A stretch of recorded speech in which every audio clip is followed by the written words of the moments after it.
What's good? It's your boy Fanon. All right, man. I'm gonna get rid of a subject, man, because I keep seeing these people doing these videos about Deontay Wilder, acting as if Deontay Wilder has to pay Alexander Povetkin $4.5 million because of defamation. You're an idiot.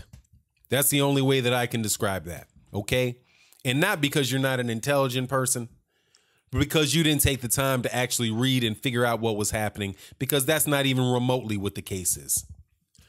For people who don't know, Alexander Povetkin's promoter came out and said that the judge ruled in favor of them, and that they somehow won the case, which isn't the case. It's not. And I'll explain it. However, the short of this is that the WBC is the problem here. I've read the judgment that came from the magistrate judge, and this is the problem. The WBC is the problem. The WBC let Alexander Povetkin off the hook.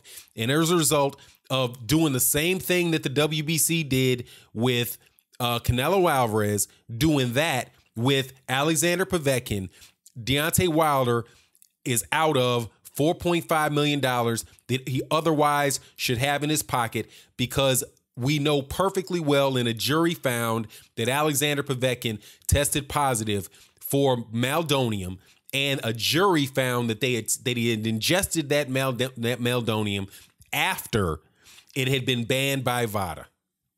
This has nothing, but just a simple fact here, that it has nothing to do with Deontay Wilder paying his own money. There was an escrow agreement that the World of Boxing, who was the promoter for Alexander Povetkin, and Deontay Wilder's team had agreed upon prior to their fight. And they took Deontay Wilder's purse and paid it to him, put it in an escrow account, which is a third party in Chicago. Alexander's promoter, Povetkin's promoter, put $4.5 million in a bank account and agreed with Deontay Wilder that money can't go anywhere unless it's agreed upon by both parties or under the terms of that contract. In no case could that money be released. And so what happened as a result of this judge's ruling, which is honestly, it's a fair ruling. The ruling itself is fair. I read it. And he did what he's supposed to do as a magistrate judge. He ruled on an issue of procedure, an administrative thing, the interpretations of the rules, not of facts, but just the interpretations of the rules. So I'll go, but let it be known again that this all comes down to Mauricio Sulaiman. And Mauricio Sulaiman and the rules of the WBC having so many loopholes that they, in their desire to protect fighters that they want to privilege, that the language in their rules and Mauricio Sulaiman's basically letting Alexander Povetkin off the hook is the reason that this went that way. And I'll explain. But before I do so, please, I'm going to talk about it in a live stream, so people have questions can ask me the questions, and I'll answer them. And but subscribe and hit the bell icon, and make sure you hit all notifications. That way you can know that you can get all of the notifications for the live streams and the videos. Otherwise, you'll just get them occasionally. So you'll say, like, why am I getting some and I'm not getting others? So make sure that you do that. And that's for the subscribers that have already hit the bell icon, so if you find you're missing stuff, that's the reason why. So now let me give you the background on it again. But before I do that, let me summarize this again for guys that don't want to take the time to read. Deontay Wilder does not owe Alexander Povetkin $4.5 million. That money is in an escrow account. You can Wikipedia or just go to Google and put in escrow account definition, and you'll find what that means.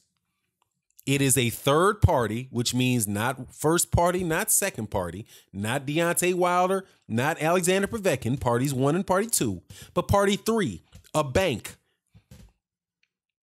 Somebody holding the money unless it gets released, like a little mini trust type of situation, but an escrow account. waiting for that money to get released to whoever gets it. It's not Deontay Wilder's not going to have to not going to have to go to his bank and write out a $4.5 million check of his money. Okay? So you can get rid of that. Secondly, this has nothing to do with Deontay Wilder accusing Alexander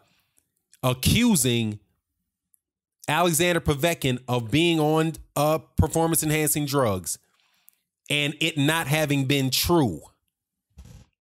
That is not the case.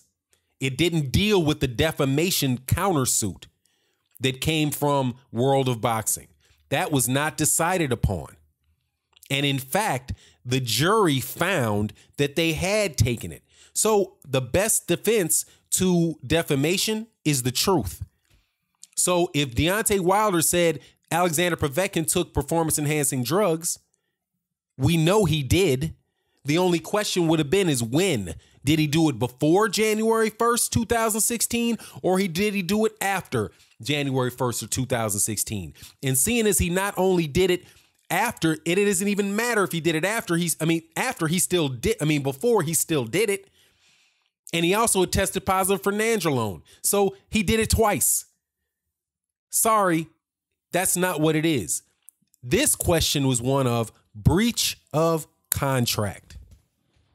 And a contract is an agreement between two people in exchange for exchanging one thing for another.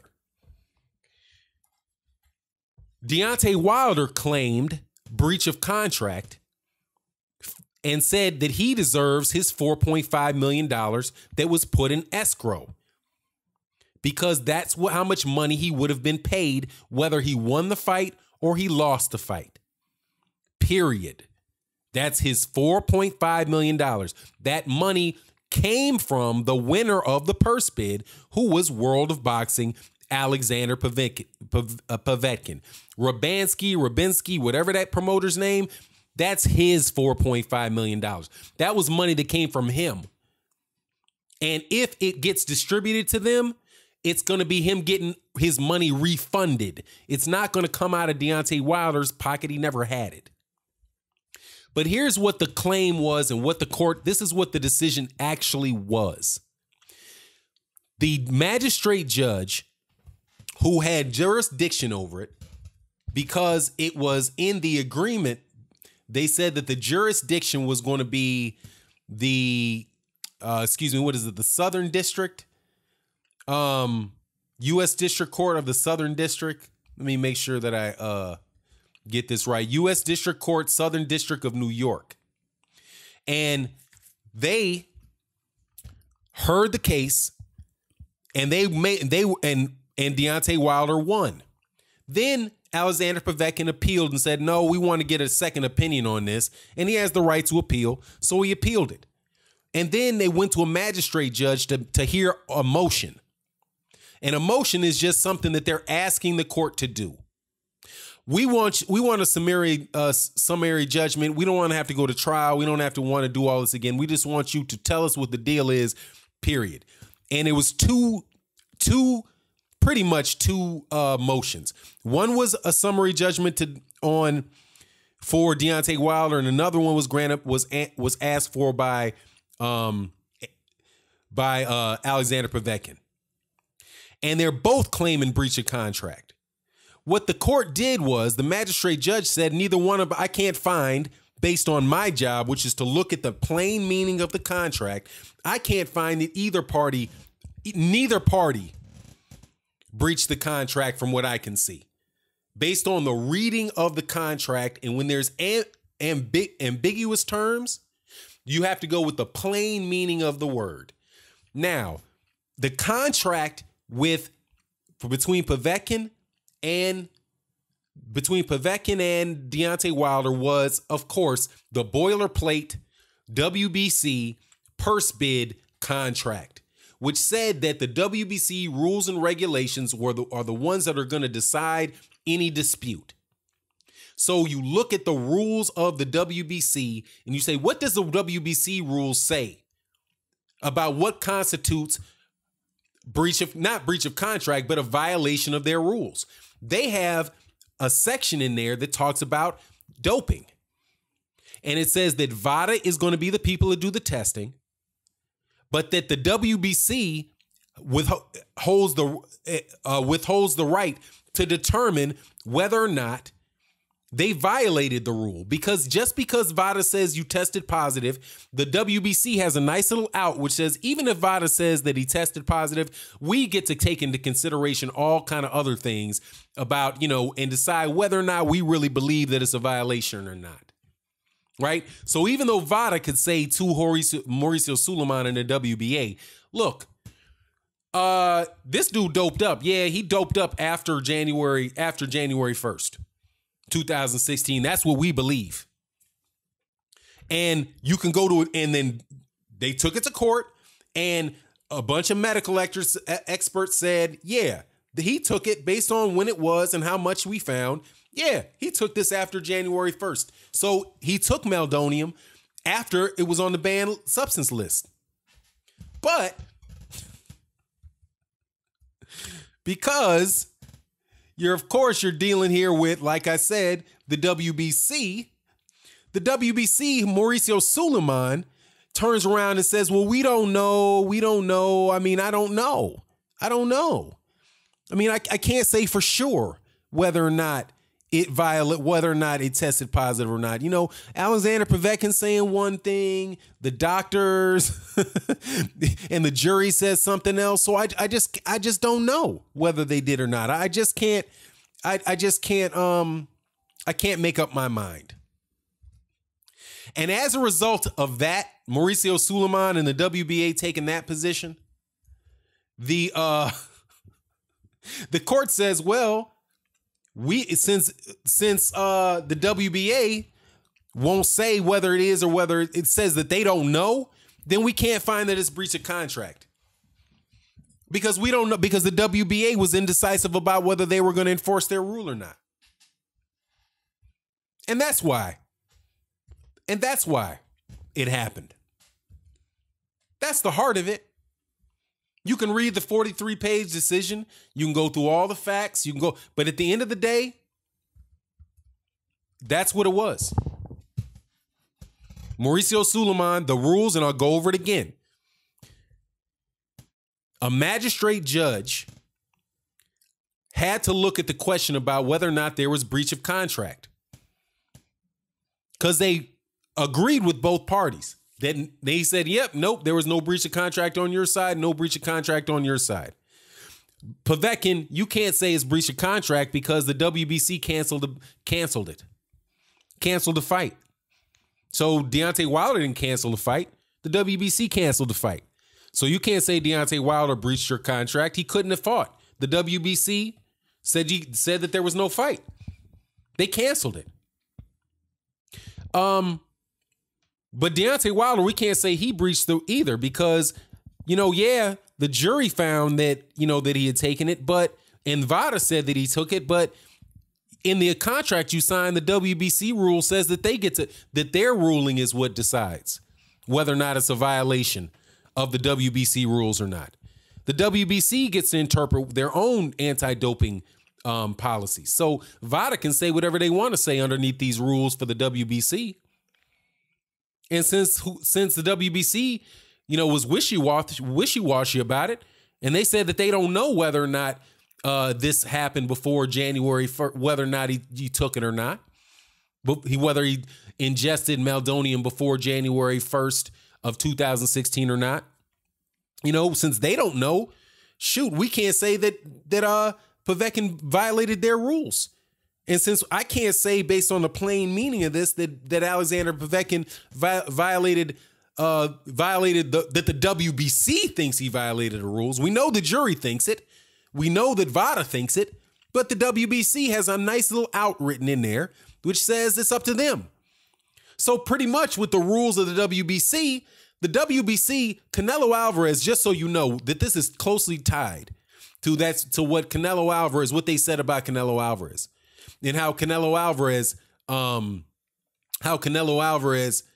even though he tested positive, we believe he's innocent because he's tested And we don't believe that that's a violation of our rules because he tested positive 90 other times. So, yeah, we don't think that that's a violation.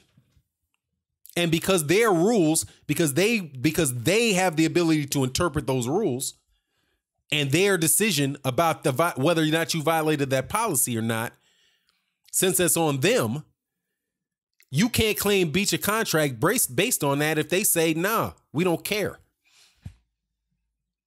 So it's just ironic that the people, then you have like Mauricio Suleiman and the WBC letting out this list of all these people that have tested positive and they've dropped off their ranking because they haven't taken tests and all that. But yet their heavyweight champion was about to get in the ring with a guy that tested positive twice. Tested positive twice. And the reason he can't get paid for the fight is because of the WBC and their ruling. That's what it is. It's definitely not about defamation of character, libel or slander. It doesn't have anything to do with that. The magistrate judge ruled on the question of breach of contract. And when you look at the breach of contract, when they're trying to decide who breached the contract, and man, thank you, my man, that sent me this court case, man. I don't want to give your actual name because you sent it in an email that wow, this is slow.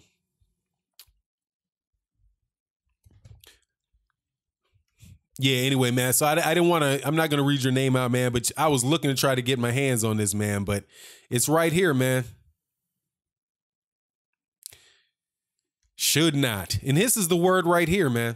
Listen, it's the WBC rules and regulations include provisions addressing the use of performance-enhancing drugs. The rule states that boxers rated or participating in any contest sanctioned by the WBC should not take, ingest, or have administered to him any substances, medicine, or drug that may enhance or reduce the boxer's performance in the ring. Here's the magic word. Should not. And it might pass right. Some of you guys are going to pass right by you. Should not. Should not does mean shall not.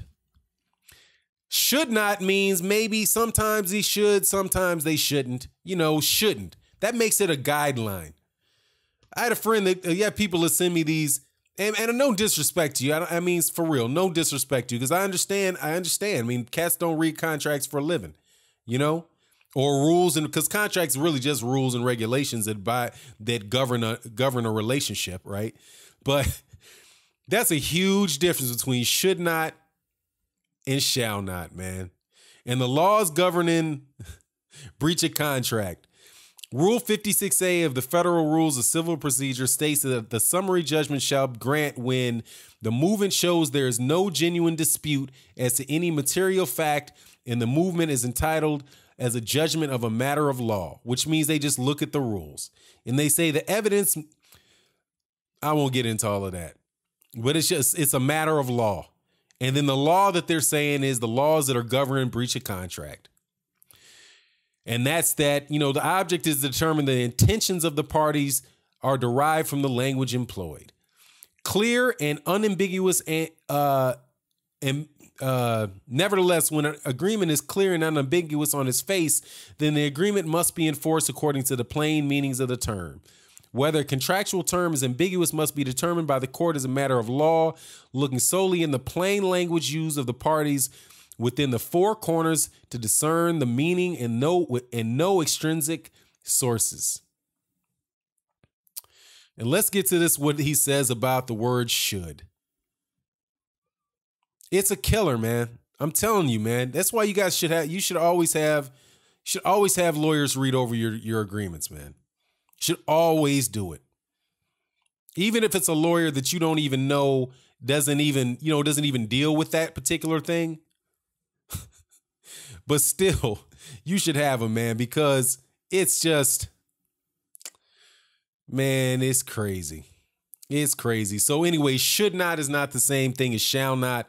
And as a result, that's the WBC rules. And because And because Mauricio Suleiman came around and said that he didn't know whether or not it was ingested then or not, then they can't say that that's breach of contract. Oh man, and they say, but at the same time, man, they do leave it. There is an open because this is going to get appealed, man. This is going to get appealed, and they're going to subpoena. I would be surprised if they didn't subpoena Mauricio Suleiman. But anyway, that's that ruling right there, and we'll keep track of it a little bit further down the road. Keep going with it, but that's what it is, man. That's what it is. It's not Deontay Wilder's money that he's got to pay out. And it's not that he got held liable for defamation or saying something he shouldn't have said. It was that Mauricio Suleiman's rules and the WBC rules are so ambiguous, and he was wishy-washy with a boxer whose promoter got a lot of money, that the WBC let Alexander Povetkin off the hook. And that's what it is, man. And with that, I'm out. Peace.